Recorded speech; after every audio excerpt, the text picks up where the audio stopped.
മതിലുകൾ തകർക്കുന്നവരും തമ്മിലുള്ള ഒരു വലിയ സംഘർഷമുണ്ട്.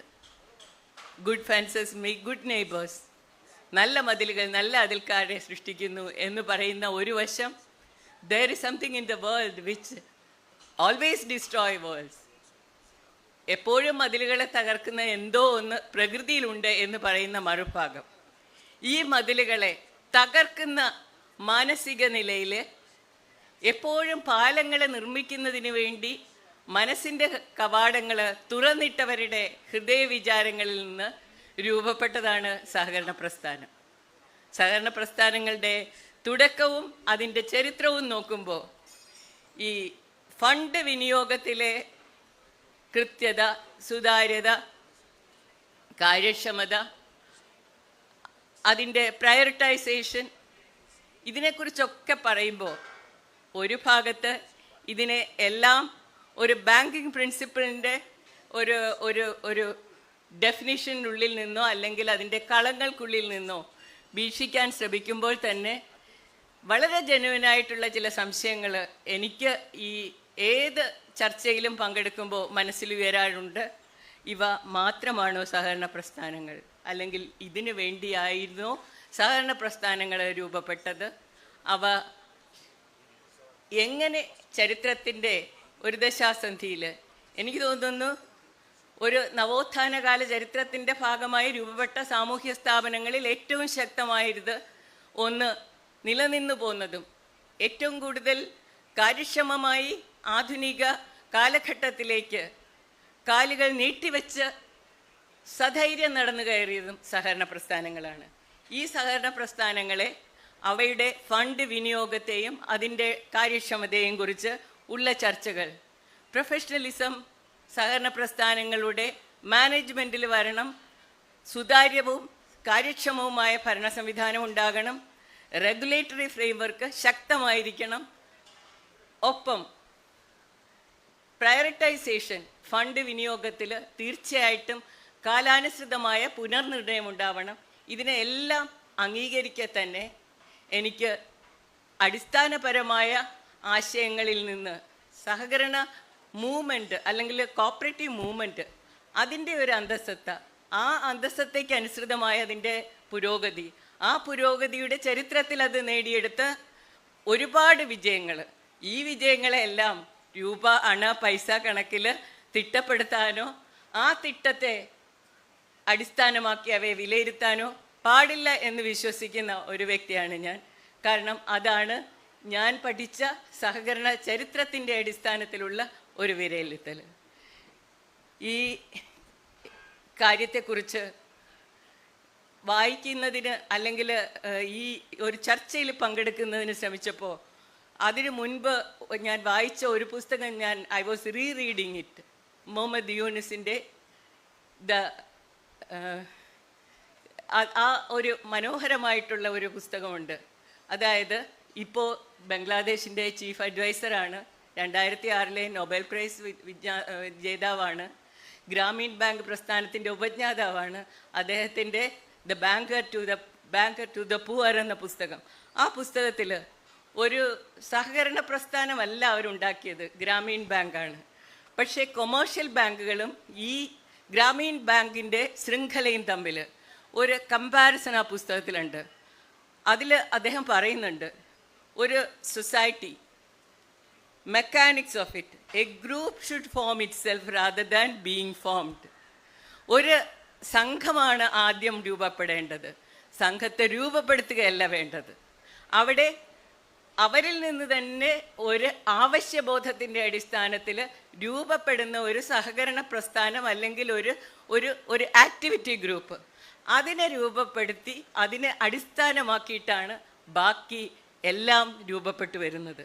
അപ്പോൾ അവിടെ തന്നെ അവയർനെസ് ബിൽഡിങ്ങും ലീഡർഷിപ്പ് ഡെവലപ്മെൻറ്റും ഇത് രണ്ടും സംഭവിക്കേണ്ടത് രൂപീകരണത്തിന് ശേഷമല്ല എന്ന് അദ്ദേഹം പറയുന്നുണ്ട്, അതിന് മുമ്പാണ്.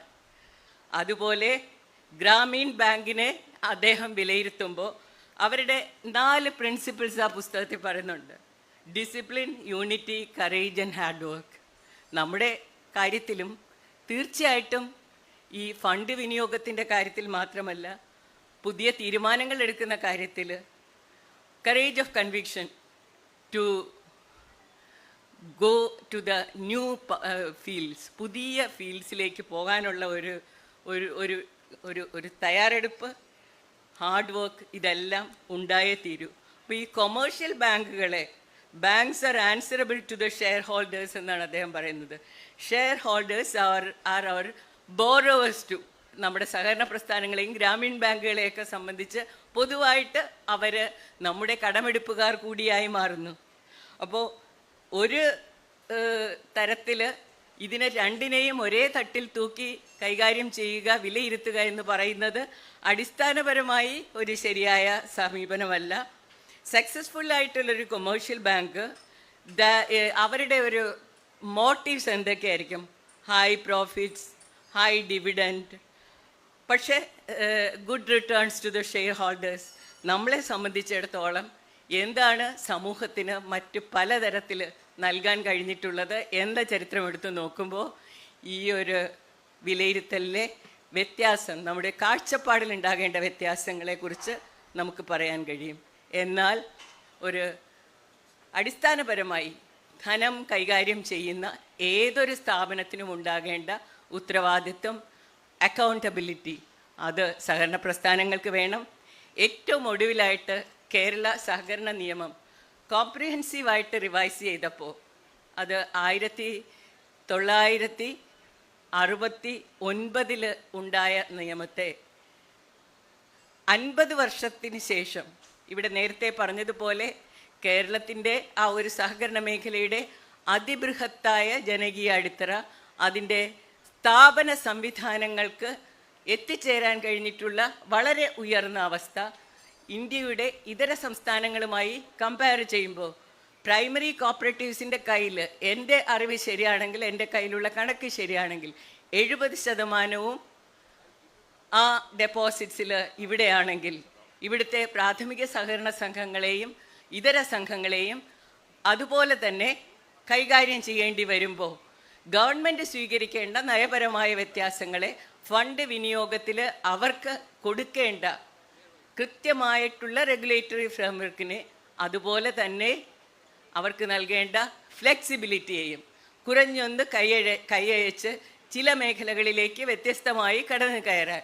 സഹകരണ പ്രസ്ഥാനങ്ങൾക്ക് ഇട നൽകുന്ന വിധത്തിൽ സഹകരണ നിയമത്തിൽ മാറ്റങ്ങൾ ഉണ്ടാക്കുവാൻ, യുവജനങ്ങളെ സഹകരണ പ്രസ്ഥാനത്തിൻ്റെ ഭാഗമാക്കുവാൻ, അതിലൂടെ പുതിയ പരീക്ഷണങ്ങളിലേക്ക് സഹകരണ മേഖലയിലെ മൂലധനത്തെ കൊണ്ടുചെന്നെത്തിക്കുന്നതിന് അവരെ പ്രാപ്തരാക്കുവാൻ എല്ലാം പുതിയ സഹകരണ നിയമത്തിൻ്റെ ഒരു മാറ്റത്തിൽ വളരെ ആത്മാർത്ഥമായൊരു ശ്രമം സർക്കാർ നടത്തിയിട്ടുണ്ട്.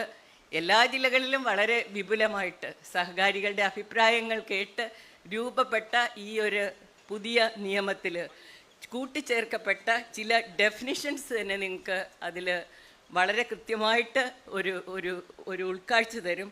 ഉദാഹരണത്തിന് കൺസോർഷ്യം എന്ന വാക്ക് ഡെഫിനേഷൻസിൽ വന്നു ചേർന്നു എന്നുള്ളത് വളരെ വലിയൊരു ഒരു മാറ്റമാണ്. കാരണം ഒരു സഹകരണ സംഘം കൈവശം വയ്ക്കുന്ന പണത്തെ അതിനപ്പുറത്തുള്ള വലിയ മേഖലകളിലെ ഒരു മൂലധനമാക്കി പരിവർത്തനപ്പെടുത്തുന്നതിന് ഉള്ള പരിമിതിയെ അതിജീവിക്കുന്നതിന് നിയമപരമായി നൽകിയ വലിയൊരു അനുവാദമാണ് കൺസോർഷ്യങ്ങൾ രൂപീകരിക്കുന്നതിനുള്ള ഒരു നല്ല അനുമതി നൽകിക്കൊണ്ട് ഡെഫിനേഷൻ പാർട്ടിൽ തന്നെ അത് ഉൾപ്പെടുത്തപ്പെട്ടത്.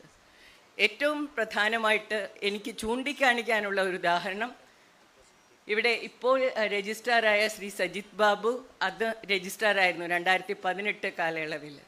ആ സമയത്ത് സജിത് ബാബുവും അതുപോലെ തന്നെ മണ്ണാർക്കാട് റൂറൽ കോപ്പറേറ്റീവ് ബാങ്കിൻ്റെ സെക്രട്ടറി ആയിരുന്ന പുരുഷോത്തമൻ, ഇവർ രണ്ടുപേരും കൂടി വന്നിട്ടാണ് ഒരു പ്രാഥമിക സംഘങ്ങളുടെ കൺസോർഷ്യം കൊണ്ട് ഒരു ആധുനിക റൈസ് മില്ല് കേരളത്തിനാവാം. എപ്പോഴും എല്ലാ പ്രാവശ്യവും ഒരു ഒരു കൊയ്ത്തുകാലം കഴിയുമ്പോൾ കേരളം അഭിമുഖീകരിക്കുന്ന വലിയ പ്രശ്നമുണ്ട്. കേരളത്തിലെ നെല്ലെടുപ്പിനുണ്ടാകുന്ന ഏറ്റവും വലിയ പ്രശ്നങ്ങൾ പ്രൈവറ്റ് മില്ലുകളും അതുപോലെ തന്നെ ഈ രംഗത്തെ കുത്തകക്കാരും ചേർന്ന് സർക്കാരിനെയും കർഷകരെയും നിന്ന നിലയ്ക്ക് മാറ്റങ്ങൾ ഉണ്ടാകാൻ, അല്ലെങ്കിൽ വലിയ ചൂഷണങ്ങൾക്ക് അനുസരിച്ച് പോകുന്ന ഒരു മേഖലയിലെ വ്യാപാര വ്യവസായങ്ങൾക്ക് അനുസരിച്ച് തീരുമാനങ്ങൾ എടുക്കാൻ നിർബന്ധിതരാക്കുന്ന ഒരവസ്ഥയുണ്ടായിരുന്നു. അതുകൊണ്ട് തന്നെ ഒരു മാറ്റം വേണം. അവിടെ സഹകരണ പ്രസ്ഥാനങ്ങൾക്ക് എന്ത് ചെയ്യാൻ കഴിയും? സഹകരണ പ്രസ്ഥാനങ്ങളുടെ ഫണ്ടിനെ അവിടെ എങ്ങനെ വിനിയോഗിക്കാൻ കഴിയും? വളരെ മനോഹരമായൊരു ഒരു പദ്ധതിയാണ് രൂപപ്പെട്ടു വന്നത്. പൂർത്തീകരണത്തിലെത്തേണ്ടതുണ്ട്. പാലക്കാട് ജില്ലയിൽ ക്യാപ്കോസ് എന്ന പേരിൽ 30 സംഘങ്ങൾ ഓരോ കോടി രൂപ വീതം സംഭാവന ചെയ്യുകയും അതോടൊപ്പം സർക്കാർ ഒരു നോമിനൽ ഫണ്ട് കൂടി നൽകി 3 കോടി രൂപയും നൽകിയിട്ട് 28 ഏക്കർ സ്ഥലം വാങ്ങിച്ചു. എല്ലാ അടിസ്ഥാന സൗകര്യങ്ങളും ഒരുക്കി. ഇപ്പോൾ ആ ഒരു പദ്ധതിയുടെ പൂർത്തീകരണത്തിന് വേണ്ടി സഹകരണ മേഖല ശ്രമിച്ചുകൊണ്ടിരിക്കുകയാണ്. സമാന രീതിയിൽ കുട്ടനാട്ടിൽ ക്യാപ്കോസ് എന്ന പേരിൽ കോട്ടയം ജില്ലയിലും ഒരു മില്ല് രൂപപ്പെട്ടു. സഹകരണ മേഖലയിലെ ഫണ്ട് വിനിയോഗത്തെ ഈ രീതിയിൽ ഉപയോഗപ്പെടുത്താൻ കഴിയുന്ന ഏറ്റവും മികച്ച 2 മാതൃകകളായിട്ട് അവ മാറണമെന്ന് തന്നെയാണ് ഞങ്ങൾ ആഗ്രഹിക്കുന്നത്. ഇവിടെ CB ജോൺ സാറ് പറഞ്ഞു, കിഫ്ബി എന്തുകൊണ്ടാണ് സഹകരണ മേഖലയുടെ ആ ഒരു വലിയ സാമ്പത്തിക സൗകര്യങ്ങളെ ഉപയോഗപ്പെടുത്തുന്നില്ല? അത്തരത്തിലുള്ള എല്ലാ സ്ഥാപനങ്ങളും ഓപ്പൺ മാർക്കറ്റിൽ അവർക്ക് കിട്ടുന്നതിന് അനുസരിച്ചിട്ടുള്ള പലിശ നിരക്കിൽ നൽകാൻ കഴിയുന്നിടത്തേക്ക് അവരുടെ ആ കൊടുക്കൽ വാങ്ങലുകളെ പരിമിതപ്പെടുത്തുമെന്നുള്ളത് കൊണ്ട് തന്നെ ആലോചിക്കപ്പെടേണ്ട കാര്യമാണ്. കിഫ്ബിയുടെ തലത്തിൽ ശ്രീ ജോട്ടി ചാക്കോയും അതുപോലെ തന്നെ കിഫ്ബിയുടെ ജോയിൻറ്റ് ഫണ്ട് മാനേജരും കൂടി ചർച്ച ചെയ്ത് അതിനെക്കുറിച്ചൊരു ഒരു ഒരു ബേസ് ഉണ്ടാക്കാൻ വേണ്ടിയിട്ടുള്ളൊരു ശ്രമം നടന്നുകൊണ്ടിരുന്നു. അതിന് പൂർത്തീകരണം ഉണ്ടാകുമ്പോൾ അദ്ദേഹം പറഞ്ഞതുപോലെ തീർച്ചയായിട്ടും ഒരു വലിയ ഇൻഫ്രാസ്ട്രക്ചർ ഡെവലപ്മെൻറ്റ് പ്രോജക്റ്റിലേക്ക് ചെന്നു ചേരാൻ കഴിയും. പക്ഷേ ധാരാളം കിഫ്ബി പ്രോജക്റ്റുകളിൽ ഞാൻ കാണുന്ന മറ്റൊരു സഹകരണ സാന്നിധ്യമുണ്ട്. ഇപ്പോൾ ഉദാഹരണത്തിന് Uralungal labour contract society, Thrissur labour contract society, കേരളത്തിൽ 100 ഐസൊലേഷൻ വാർഡുകൾ നിർമ്മിക്കുന്ന പദ്ധതി അത് തൃശ്ശൂർ ലേബർ കോൺട്രാക്ട് സൊസൈറ്റിയാണ് ചെയ്യുന്നത്. സാമ്പത്തികമായി കുറേ പ്രശ്നങ്ങൾ നേരിടുന്ന ഒരു സഹകരണ പ്രസ്ഥാനമാണ്. പക്ഷേ അവരെ രംഗത്ത് പിടിച്ചു നിർത്തി ആ ഒരു അഭിമാനകരമായ പ്രവൃത്തിയിൽ സഹകരണ പങ്കാളിത്തം ഉറപ്പുവരുത്താൻ തന്നെയാണ് സർക്കാരും ആഗ്രഹിച്ച് മുന്നോട്ട് പോകുന്നത്. അതുപോലെ എത്ര നല്ല മനോഹരമായ ബന്ധങ്ങൾ രൂപപ്പെട്ടു വരുന്നുണ്ട്. ഇവിടെ അക്കൗണ്ടബിലിറ്റിയുടെ കാര്യം പറയുമ്പോൾ കോമൺ സോഫ്റ്റ്വെയറിലേക്കുള്ള യാത്ര അത് തീർച്ചയായിട്ടും പൂർത്തീകരിക്കപ്പെടണം. ഒരു നല്ല സോഫ്റ്റ്വെയർ സുതാര്യതയെ ഉറപ്പുവരുത്താൻ നമ്മെ സഹായിക്കും. രണ്ടാമത്തേത് cooperative audit monitoring information system CAMIS. ആ ക്യാമിസിലൂടെ ബേസിക് ആയിട്ടുള്ള കോപ്പറേറ്റീവ് ഓഡിറ്റിൻ്റെ അബ്സ്ട്രാക്റ്റ് പ്രസക്ത വിവരങ്ങൾ പബ്ലിക് ഡൊമൈനിൽ അത് ലഭിക്കുന്ന ഒരവസ്ഥ ഇന്ന് ഉണ്ടാക്കിയിട്ടുണ്ട്. അതും തീർച്ചയായിട്ടും നല്ല രീതിയിൽ അതിൻ്റെ പൂർത്തീകരണത്തിലേക്ക് എത്തണം. പ്രാഥമിക കാർഷിക സഹകരണ സംഘങ്ങളിൽ ക്രെഡിറ്റ് വായ്പകളായിട്ട് നൽകുന്നതിൽ ക്രോപ്പ് ലോണായിട്ട് മാത്രം അഗ്രികൾച്ചർ ലോണിനെ പരിവർത്തനപ്പെടുത്തരുത്. അവിടെ ഒരു ചേഞ്ച് തന്നെ വേണം നമ്മുടെ ആറ്റിറ്റ്യൂഡിൽ. മൂല്യവർദ്ധിത ഉൽപ്പന്നങ്ങളിലേക്ക് മറ്റ് തരത്തിലുള്ള ഫ്ലോറികൾച്ചർ, ഹോർട്ടിക്കൾച്ചറിൻ്റെ തന്നെ പല മേഖലകളിലേക്കൊക്കെ മാറിപ്പോകണം. കാരണം കേരളത്തിൻ്റെ ഭാവി ഇനി അവിടെയൊക്കെയാണ്. അപ്പോൾ ആ രീതിയിൽ ലോൺ എങ്ങനെ വേണമെന്നുള്ളത്, അതായത് ഒരു ലോൺ പോർട്ട്ഫോളിയോ അത് കൃത്യമായിട്ട് എങ്ങനെ രൂപീകരിക്കണം എന്നുള്ളത് സഹകരണ പ്രസ്ഥാനങ്ങൾ നന്നായിട്ട് ആലോചിച്ച് ചെയ്യേണ്ട കാര്യമാണ്. നമുക്ക് വരുന്ന ആ ഒരു ഭവന വായ്പകൾ, വിവാഹ ആവശ്യത്തിനുള്ള വായ്പകൾ, അങ്ങനെ ആവശ്യപ്പെടുന്ന വായ്പകൾക്കപ്പുറത്ത് ആധുനിക സമൂഹത്തിൽ എങ്ങനെയാണ് യുവജനങ്ങളെയും വനിതകളെയും പിന്നോക്ക വിഭാഗങ്ങളെയും അതുപോലെ നമ്മുടെ പിന്തുണ കൊണ്ട് അതിജീവനത്തിനായി പ്രത്യേക പദ്ധതികൾ ആവിഷ്കരിച്ച് മുന്നോട്ട് പോകാൻ സാധിക്കുന്നവരെയും എങ്ങനെ നമുക്ക് പിന്തുണയ്ക്കാൻ കഴിയും? അതിന് വായ്പാ സംവിധാനങ്ങളിൽ മാറ്റമുണ്ടാവണം. 20% തരളധനമെന്ന് പറയുന്നത് നിർബന്ധമായിട്ടും സൂക്ഷിക്കേണ്ടത് തന്നെയാണ്. അതിനോടൊപ്പം ബാക്കി 80% എങ്ങനെ ചെയ്യണമെന്നുള്ളത് അത് പ്രാദേശിക തലത്തിൽ സഹകരണ പ്രസ്ഥാനങ്ങൾ നല്ല രീതിയിൽ ആലോചിച്ച്, ഇവിടെയാണ് സഹകരണ പ്രസ്ഥാനങ്ങളുടെ ജനകീയ അടിത്തറ പ്രയോജനപ്പെടുത്തപ്പെടുന്നില്ല എന്നൊരു പരാതിയുള്ളത്. കാരണം മെമ്പേഴ്സുമായിട്ടുള്ള ഇൻറ്ററാക്ഷൻ എത്രമാത്രം ശക്തമാണ് നമ്മുടെ ഇടയിൽ. പലപ്പോഴും അഭിപ്രായ രൂപീകരണത്തിനായാണെങ്കിൽ പോലും മെമ്പേഴ്സിനെ നല്ല രീതിയിൽ ഉൾക്കൊള്ളുന്ന ഒരു ഭരണ സംവിധാനം തന്നെയാണ് സഹകരണ മേഖലയിൽ രൂപപ്പെട്ടു വരേണ്ടത്. പുതിയ ഭരണ ഭേദഗതിയിലൂടെ സഹകരണ നിയമത്തിൻ്റെ കോംപ്രിഹെൻസീവ് റിവിഷനിലൂടെ വന്നു ചേർന്നിട്ടുള്ള യൂത്ത് പാർട്ടിസിപ്പേഷൻ, അത് പുതിയ രീതിയിലുള്ള ഫണ്ട് വിനിയോഗത്തിൻ്റെ മേഖലകളിലേക്ക് കുറെ കൂടി ആഴത്തിൽ ചിന്തിക്കുവാൻ, കുറെ കൂടി വ്യത്യസ്തമായ തീരുമാനങ്ങൾ എടുക്കുവാൻ, സാഹസികമായ തീരുമാനങ്ങൾ എടുക്കുവാൻ നമ്മളെ സന്നദ്ധരാക്കും. അതുപോലെ NPA വർദ്ധിച്ചു വരുന്നതിൽ ഒരു കാര്യം നമ്മൾ ശ്രദ്ധിക്കേണ്ടതുണ്ട്. ഈ നിഷ്ക്രിയാസ്തികൾ, അത് കെട്ടിടങ്ങളാവട്ടെ വാഹനങ്ങളാവട്ടെ, ധനകാര്യ മാനേജ്മെൻറ്റിൽ ആവശ്യമില്ലാത്തവയെ ഒഴിവാക്കിയിട്ട് ഭരണ സംവിധാനങ്ങളെ ഒന്ന് പ്രൂൺ ചെയ്തെടുക്കാനുള്ള കറേജ് ഓഫ് കൺവിക്ഷൻ കൂടി ഭരണ രംഗത്ത് സഹകരണ പ്രസ്ഥാനങ്ങളുടെ സാരഥികളാകുന്നവർക്ക് വേണം.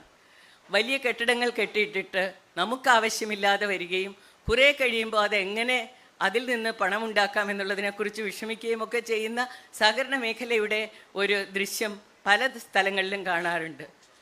ഏൺ ചെയ്യാത്തതൊന്നും അങ്ങനെ സമ്പാദിച്ചു കൂട്ടേണ്ട കാര്യങ്ങളല്ല. അവിടെയൊക്കെ കാഴ്ചപ്പാടുകളിൽ വ്യത്യാസം വേണം. റൂറൽ അർബൻ ഡിഫറൻസസ് കൃത്യമായി പാലിക്കണം. കേരള ബാങ്കിനെ എങ്ങനെ ഉപയോഗപ്പെടുത്തണം എന്നുള്ളതിനെക്കുറിച്ച് കൃത്യമായ ചിന്ത വേണം. സഹകരണ പ്രസ്ഥാനങ്ങളെ എങ്ങനെ ഉൾക്കൊള്ളണം എന്നുള്ളതിനെക്കുറിച്ച് കേരള ബാങ്കും നിരന്തരമായിട്ട് ചിന്തിച്ചുകൊണ്ടേയിരിക്കണം. കാരണം സൊസൈറ്റി ഈസ് നെവർ സ്റ്റാറ്റിക്. ഒരിക്കലും ഒരിടത്തും അത് നിശബ്ദമായി നിശ്ചലമായി നിൽക്കുന്നില്ല. ആ ചലനത്തിനൊത്ത് മുന്നോട്ട് പോകാൻ സഹകരണ മേഖലയെയും കേരള ബാങ്കിനെയും അതുപോലെ തന്നെ ഈ രംഗത്ത് ഉയർന്നു വരുന്ന ഏതൊരു സ്ഥാപനത്തെയും ബന്ധങ്ങളിലൂടെ, ഞാൻ തുടങ്ങിയിടത്തേക്ക് പോകട്ടെ, നല്ല പാലങ്ങൾ ഉണ്ടാക്കിക്കൊണ്ട് ബന്ധങ്ങളെ സുശക്തമാക്കിക്കൊണ്ട് സഹകരണ മേഖലയുടെ അടിസ്ഥാനപരമായ ആ ഒരു വീണ്ടെടുപ്പ്, അതിലേക്ക് നമുക്ക് പിന്നെയും ഓരോ ദിവസവും പോകേണ്ടതുണ്ട്. ഞാൻ അടുത്ത ഇടയിൽ ഒരു ലേഖന ഭാഗത്തിൽ വായിച്ചിരുന്നു, വളരെ മനോഹരമായ ഒരു ഓർമ്മ. മുഖ്യമന്ത്രിയായിരുന്ന EMS, അദ്ദേഹം അന്നത്തെ എല്ലാ പനമ്പള്ളി ഗോവിന്ദമേനോൻ, EMS, അതുപോലെ അക്കാലത്തെ എല്ലാ നേതാക്കളും ഗ്രാമീണ സഹകരണ സംഘങ്ങളിലെയും പാലുൽപാദക സംഘങ്ങളിലെയും എല്ലാം പ്രവർത്തകരോ അതിൻ്റെ ഭാരവാഹികളോ ഒക്കെയായിരുന്നു. മുഖ്യമന്ത്രിയായിരിക്കെ അദ്ദേഹത്തെ കാണാൻ തൻ്റെ നാട്ടിലെ കൊച്ചു സഹകരണ സംഘത്തിലെ ആളുകൾ എത്തുകയും ഡിവിഡൻ്റായിട്ട് ഉള്ള തുക അദ്ദേഹത്തിന് കൊടുത്ത് കൈപ്പറ്റ് രസീത് വാങ്ങിക്കുകയും ചെയ്തപ്പോൾ തൻ്റെ നാട്ടിലെ സഹകരണ സംഘം, താൻ അംഗമായിരുന്ന സഹകരണ സംഘം ഇത്രയേറെ നന്നായി പ്രവർത്തിക്കുന്നതോർത്ത് ആ മഹാനുഭാവൻ വളരെ സന്തോഷിക്കുകയും അത് എല്ലാ മാധ്യമങ്ങളുമായി പങ്കുവയ്ക്കുകയും ചെയ്തു എന്നാണ് നഗരപുരാണത്തിൽ ഒരു ഒരു ചരിത്രകാരൻ എഴുതിക്കേണ്ടത്. അതുപോലെ കൊച്ചിയുടെ പ്രധാനമന്ത്രിയായിരുന്ന ഇക്കണ്ട വാര്യർ ജങ്കാറും തൻ്റെ പ്രവർത്തന കേന്ദ്രമായ കൊച്ചി നഗരത്തിൽ നിന്ന് എല്ലാം കടന്ന് കേരളത്തിലെ 1-ാം നമ്പർ സഹകരണ സംഘമായ ഇടവനക്കാട് എന്ന് പറയുന്ന സംഘത്തിൻ്റെ ആ പ്രവർത്തനങ്ങളിൽ പങ്കെടുക്കാൻ പോവുകയും മിനിറ്റ്സ് ബുക്ക് മാത്രമല്ല അക്കൗണ്ട് ബുക്കും കൂടി നോക്കി മിനിറ്റ്സ് ബുക്ക് ഒപ്പിടുകയും ചെയ്തിരുന്നു എന്ന് സഹകരണ ചരിത്രത്തിൽ ഞാൻ വായിച്ചിട്ടുണ്ട്. ഇതൊക്കെ നമുക്ക് തരുന്ന ഒരു പാഠമുണ്ട്. അക്കൗണ്ടബിലിറ്റി, വിശ്വാസം, അതല്ലേ എല്ലാം. ആ വിശ്വാസത്തെ നിലനിർത്തിയത് കൊണ്ടാണല്ലോ 150 വർഷത്തെ അതിബൃഹത്തായ ഒരു ചരിത്രം സൃഷ്ടിച്ചുകൊണ്ട് കേരളത്തിൻ്റെ സാമൂഹ്യ നവോത്ഥാന ചരിത്രത്തിലെ വലിയൊരു പങ്ക് വഹിച്ചുകൊണ്ട് മുന്നേറാൻ നമുക്ക് കഴിഞ്ഞത്. ആദ്യ ലേബർ യൂണിയൻ ഉണ്ടായപ്പോൾ ആലപ്പുഴയിൽ അവരുടെ ഒരു മുദ്രാവാക്യമായിരുന്നു തൊഴിലാളിക്കൊരു പത്രം, തൊഴിലാളിക്കൊരു സംഘടന, തൊഴിലാളിക്കൊരു സഹകരണ സംഘം. അപ്പോൾ ആ ഒരു സ്പിരിറ്റിനെ നമ്മൾ കൈവിടരുത്. അതിലൂടെ എത്തിച്ചേർന്ന ഉയരങ്ങളെ വിസ്മരിക്കരുത്. എത്രയോ സാധാരണക്കാർക്ക്, അതിശക്തമായ സാമ്പത്തിക ബന്ധങ്ങളില്ലാത്തവർക്ക് എന്നും നിതാന്ത ബന്ധുവായി നിന്ന സഹകരണ പ്രസ്ഥാനങ്ങളുടെ സാമ്പത്തിക ശക്തിയെ അങ്ങനെ വേണം വിലയിരുത്താൻ, അതിൻ്റെ അടിസ്ഥാനത്തിൽ വേണം കാണാൻ. ഒപ്പം നവീന പരീക്ഷണങ്ങളിലേക്ക്, ഫണ്ട് വിനിയോഗത്തെക്കുറിച്ചുള്ള കൃത്യതയിലേക്ക്, അതിൻ്റെ സുതാര്യതയിലേക്ക്, അതിൻ്റെ സാങ്കേതിക വിദ്യയുടെ ഉപയോഗത്തിലേക്ക് എല്ലാം സഹകരണ പ്രസ്ഥാനങ്ങളെ നയിച്ചു കൊണ്ടുപോകാൻ നമുക്ക് കഴിയുകയും വേണം. മനോഹരമാണ് ഈ ചരിത്രം. അതിൻ്റെ ഭാഗമാകാൻ ഉദ്യോഗസ്ഥനായാലും പ്രവർത്തകരായാലും കഴിയുന്നത് ഒരു വലിയ കൃതാർത്ഥത തരുന്ന കാര്യം തന്നെയാണ്. ഏതാണ്ട് 4-4.5 വർഷം ആ ഒരു ജോലി ചെയ്യാനും കോംപ്രിഹെൻസീവ് റിവിഷൻ്റെ ഭാഗമായിട്ട് സഹകരണ നിയമത്തിൻ്റെ ഭേദഗതികൾ കൊണ്ടുവരുന്നതിന് പ്രവർത്തിക്കാനും കേരള ബാങ്ക് രൂപീകരണത്തിൻ്റെ ഭാഗമായ ഒരു കോർ ടീമിൽ അംഗമാകാനും എല്ലാം കഴിഞ്ഞ് എനിക്ക് തീർച്ചയായിട്ടും വിശ്വാസമുണ്ട്. ഈ ശക്തി തീർച്ചയായിട്ടും പുതിയ കാലഘട്ടത്തിൽ പുതിയ ഊർജം കൊണ്ട് പുതിയ പുതിയ പ്രവർത്തന മേഖലകളിലേക്ക് പടർന്നു പോകും. കാരണം സമൂഹത്തിൽ അത്രമേൽ ഉദാത്തമായ ഒന്നും നശിച്ചുകൂടല്ലോ. സൂര്യരശ്മികൾ ഉതിർക്കുന്ന മനസ്സിനങ്ങ് വാർദ്ധകം, ആ മനസ്സ് തിളങ്ങുമ്പോൾ ഏഥൻസിനെവിടെ ക്ഷയം. നിങ്ങളുടെ കൂട്ടായ പ്രവർത്തനങ്ങളും ചിന്തകളും പ്രവൃത്തികളും വളരെ വളരെ പരിണതപ്രജ്ഞരായ നിങ്ങളുടെ എല്ലാം അഭിപ്രായങ്ങളും എല്ലാം ഇഴചേർന്ന് വരുമ്പോൾ കേരളം എന്ന സഹകരണ സാംസ്കാരിക ഭൂമികയ്ക്ക് തീർച്ചയായും ക്ഷയമുണ്ടാവില്ലല്ലോ. നന്ദി, നമസ്കാരം.